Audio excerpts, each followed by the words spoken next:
আমরা আসলে সোশ্যাল মিডিয়ায় কিছু কথা দেখি যেটা আমাদের আসলে মানে আমাদেরকে এই কথাগুলো অনেক বেশি ব্যথিত করে। আসলে আমরা দেখি আমরা নাকি জেলা সফরে যাচ্ছি, সাংগঠনিক সফরে যাচ্ছি, মানে আপনারা তো আছেন আমাদের সাথে। আমরা এখানে 4টা ভাগে আমাদের কাজগুলো করি। আমাদের 1 নম্বর এবং সবচেয়ে গুরুত্বপূর্ণ প্রায়োরিটি হচ্ছে আমাদের শহীদ ভাইদের পরিবারের সাথে আমাদের দেখা করা, কথা বলা, তাদের কথা শোনা এবং আমাদের যারা আহত ভাইরা বোনেরা রয়েছেন তাদের সাথে কথা বলা। কারণ আপনি কোনো দিন ঢাকায় অল্প কিছু মানুষ পুরো 64টি জেলার আমাদের এই যে শহীদ পরিবার কিংবা আহত যারা রয়েছেন তাদেরকে সময় দিতে পারবেন না। তারা কোনো দিন আপনাকে একসাথে পাবে না। এবং তারা যে কথাগুলো আসলে বলতে চায় তাদের সবার তো এই মুহূর্তে ওই অবস্থাটিও নেই যে তারা আসলে ঢাকায় গিয়ে আপনাকে বলে আসবে। তাহলে এটা তো আমাদের নৈতিক দায়বদ্ধতার জায়গা। যারা আমাদের কথায় এভাবে নিজের জীবন অকাতরে বিলিয়ে দিয়েছে, রাস্তায় নেমে এসেছে, তাদের ঘরে ঘরে গিয়ে তাদের কথাগুলো শোনা, তাদের সন্তান হিসেবে হোক কিংবা তাদের পরিবারের একজন সদস্য হিসেবে হোক। হয়তো আমরা ঘরে ঘরে যেতে পারিনি, কিন্তু আমাদের অবশ্যই তো জেলায় এসে অন্তত জেলার এখানে যারা আমার শহীদ ভাই এর পরিবার রয়েছে কিংবা যারা আহত রয়েছে তাদের সাথে কথা বলা, তাহলে অন্তত একান্তভাবে তাদের কথাগুলো শোনা যায়।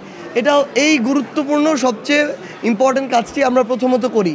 এরপরে আমরা যারা আন্দোলনকারী ছিল, যারা আমাদের ওই একটা ঘোষণায় অকাতরে রাস্তায় নেমে পড়েছেন, নিজের জীবনের রিস্ক নিয়ে নেমেছেন, তারা সেই জায়গা থেকে আমরা তাদের কথাগুলো শুনি।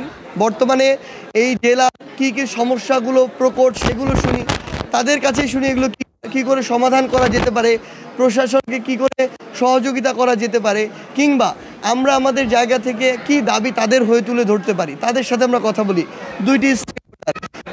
আমরা স্থানীয় নেতৃবৃন্দের সাথে কথা বলি। কারণ আমরা মনে করি একটি জেলার এভাবে যদি স্থিতিশীল অবস্থা আসে এবং এভাবে 64টি জেলার স্থিতিশীল অবস্থা আসে, তাহলে দিন শেষে দেশের স্থিতিশীল অবস্থা আসে। তাহলে আলটিমেটলি আমার এই রাষ্ট্রের স্থিতিশীলতার জন্য তো এই যারা স্থানীয় নেতৃবৃন্দ তাদের মধ্যে একটা সমন্বয় প্রয়োজন। তাদের মধ্যে যে মতপার্থক্য, মতভেদ, এটা থেকে তাদের ঐক্যবদ্ধ হওয়া প্রয়োজন। এই বার্তাটি আমরা তাদের সাথে কথা বলে তাদেরকে জানাই। এবং এই 3টি কাজ সকাল থেকে বিকাল পর্যন্ত করা শেষে আমরা 30 থেকে 40 মিনিটের একটা মাঠে গিয়ে মতবিনিময় সভা করি। কিন্তু কিছু মানুষ রয়েছে যাদের কিছু কথা আসলে আমাদের ব্যথিত করে। আমরা মানে সত্যি কথা বলতে এই অস্থিতিশীল অবস্থা আমরা মুখ বুজে থাকার চেষ্টা করি যে হ্যাঁ, অনেকে হয়তো সিচুয়েশন বুঝছে না, হয়তো এই জন্য ভুল বুঝছে। কিন্তু সবসময় যদি এটা বলতে থাকে আমাদেরও খারাপ লাগে। সকাল থেকে বিকাল আমরা এই 3টি কাজ করি। বিকালে গিয়ে 30 থেকে 40 মিনিটের জন্য আমরা মতবিনিময় সভা করি। তারা এটা বলে আমরা নাকি জেলা সফরে আসছি বা সাংগঠনিক সফরে আসছি, অথচ এরকম কোনো বিষয় আসলে এখানে নেই। তো এই জায়গা থেকে আমরা আমাদের আসলে শহীদ পরিবারের কিংবা আহত যারা রয়েছেন তাদের সাথে আমরা কথা বলার চেষ্টা করি। এবং আমরা আসলে এক তো রাষ্ট্রের গুরুত্বপূর্ণ এখানে দায়বদ্ধতার জায়গা রয়েছে। আপনারা দেখেছেন গতকালকে রাষ্ট্র পক্ষ থেকে, সরকারের পক্ষ থেকে 100 কোটি টাকার একটি ফাউন্ডেশন করা হয়েছে, যেখানে এই ফান্ডটি দেওয়া হয়েছে। এখানে আরও অন্যান্য ফান্ডেশন যুক্ত হতে পারে। আমি মনে করি যে এই আর্থিক সহযোগিতাটা একটি সহযোগিতা, খুবই ভালো কথা। কিন্তু আপনি যখন তাদের পাশে আসবেন, এটা তো তাদেরকে মানসিকভাবে একটা প্রশান্তি দেয়। এটা তারা আসলে চায় দিন শেষে। সো আমাদের সন্তান হিসেবে হোক কিংবা তাদের পরিবারের সদস্য হিসেবে হোক, ওই অভাবটুকু আমরা পূরণ করতে পারবো না, এটা ঠিক। কিন্তু তারপর আমরা তো চেষ্টাটুকু আমাদের করা উচিত। এটি আমাদের নৈতিক একটা দায়বদ্ধতার জায়গা। এখন এখানে আসলে যারা রাস্তায় নেমেছে, নিজের জীবন অকাতরে দিয়েছে, এগুলো কিন্তু অধিকাংশই আপনি বলতে পারেন অলমোস্ট 90 to 95% হচ্ছে দেশের নিম্নবিত্ত, নিম্ন মধ্যবিত্ত শ্রেণীর মানুষ, আসলে খেটে খাওয়া মানুষ, কর্মজীবী মানুষ।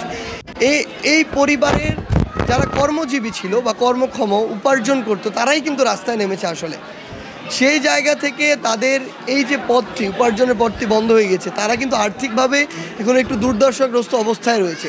সেই জায়গায় অবশ্যই রাষ্ট্রের, সরকারের এবং আমাদের জায়গা থেকে এই দায়িত্বগুলো আমাদের নিতে হবে।